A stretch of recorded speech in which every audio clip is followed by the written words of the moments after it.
Hello everyone. In today's video, I'm going to go over 10 reasons why I don't like Black Lives Matter. Reason number 10, groupthink. What I mean by groupthink is that there is this narrative that just because we're the same skin color, we're automatically supposed to think the same way. And with groupthink, it promotes tribalism, which is this which is this supposed instinctive commonality based off of physical or mental traits or whatever. And the problem I have with the groupthink mentality is that it does not promote intellectual diversity. And another thing is that if you don't think the way they think, you're automatically labeled as an Uncle Tom, coon, sellout, whitewashed, or whatever other label that they give you.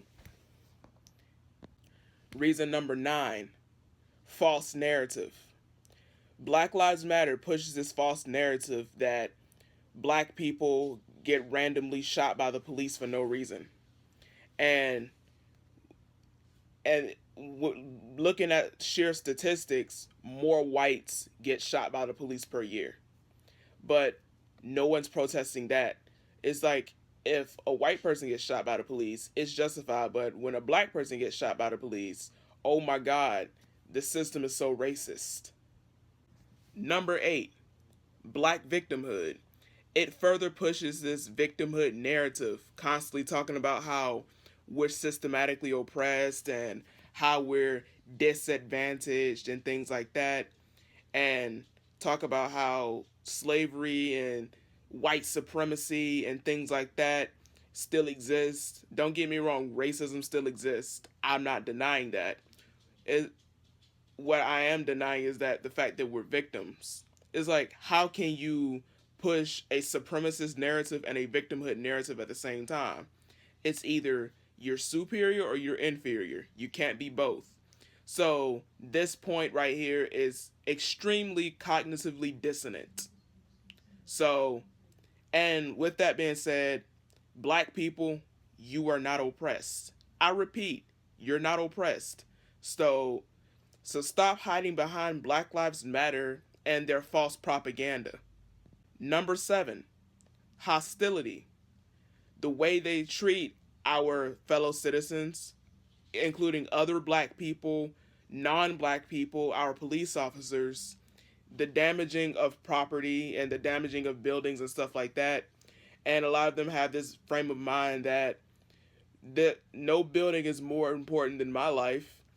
To a point I can sort of understand, but at the same time not really, because that building you're burning down, somebody is working in that building. Somebody lives in that building. Kids go to school in that building. And if you're just burning it down, people have nowhere to live, people have nowhere to work.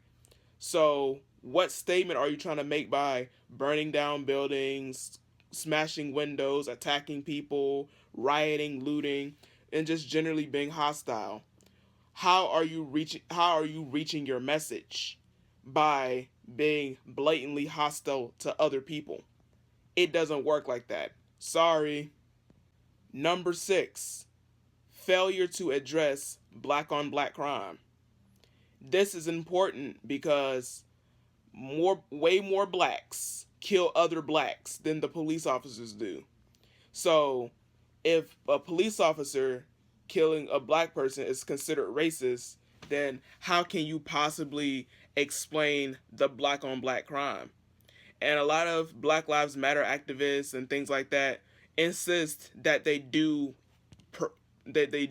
try to stop black on black crime, but I'm not seeing it. I don't see any protesters going into these black neighborhoods, going into these streets, telling black people not to kill themselves and not to kill each other.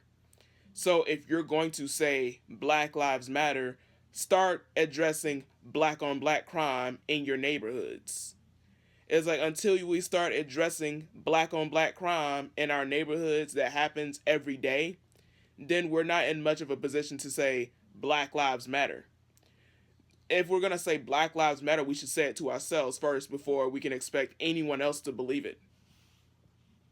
Number 5, Blaxploitation. What I mean by Blaxploitation is the exploitation of the black community, and they use political grandstanding and financial grandstanding to get their point across for their own personal gain. I'm looking at you, George Soros. You started this crap. I'm holding you responsible.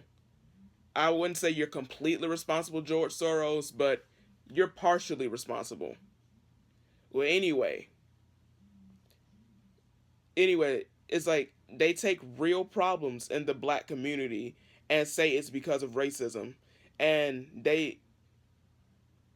and they feel the need to politicize our pain and suffering every day. Number 4, politi- politicization of the real pain and suffering of individuals. What this means is that when somebody gets shot by the police, or somebody gets beat up, or gets involved in a racist altercation or what have you, they instantly turn it into a political statement, which is simply not true. This kind of goes along with my Blaxploitation point, and and the problem with the politicization of the pain and suffering is that they're using it they're using it for their financial gain, they're using it for their personal gain, and they don't really care about the actual problem itself. They don't really care about police brutality. They just care about making a political statement. Last year, or maybe the year before, Barack Obama threw a big production for them at the White House. If that's not a political statement, then I don't know what is. And then during the election campaign, Hillary Clinton gave these people a platform. Again, if that's not a political statement, I don't know what is. Number 3, it does not benefit the black community. I repeat, it does not benefit the black community.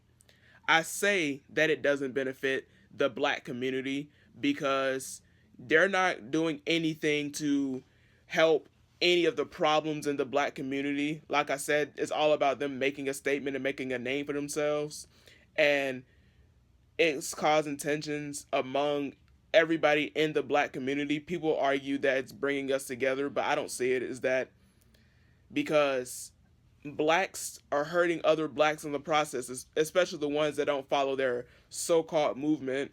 And while addressing police brutality is good and is very important, but there are other problems in the black community too, such as low funding schools, scarcity of jobs, high abortion rates, high single motherhood rates, the breakdown of the nuclear family, um, having multiple babies out of wedlock, incarceration rates, all this other stuff, and nobody from Black Lives Matter is addressing any of this other stuff. And I'm like, if you're gonna make a statement, address all the problems in the black community. Number 2, it promotes racism. I said that it promotes racism because it's all about bashing white people, and the anti-white racism has become far too acceptable, and they expect white people to be responsible for everything that other white people have done, whether it be historically or currently, just because of the fact that they have the same skin color. You have to understand is that these people have nothing in common except they share the same skin color. A lot of them weren't even born in the same time period. So why should white people feel guilty for slavery when only 2 to 3% of Europeans owned slaves? There's been far more Arabs and Africans and what have you that owned more slaves than any Europeans have. But that's a whole different discussion. Anyway, please stop trying to make white people feel guilty. It's not their fault that things are the way they are.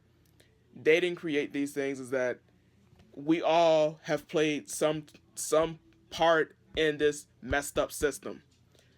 And another thing, there was a story a few months back. It was either April or May.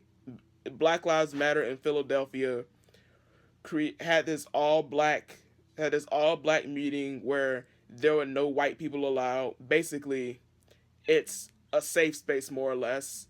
And I started to think, if white people came up with something where they said no black people were allowed, or no Asians, Latinos, or whatever, people would flip the heck out and start calling them racist and things like that. So if it's racist when white people do it, it's racist when black people do it. And yes, black people can be racist. Last but not least, number one, because all lives matter. Every life matters the same amount. Every life is precious. Every life is sacred. So we should treat them all as such. Just stop creating division and hatred. If we stop creating division and hatred, we could probably reach a common solution, because all lives matter. If you like this video, give it a like, comment, subscribe, and share. And please feel free to support me on Patreon in the link in the description. Alright guys, peace out until next time.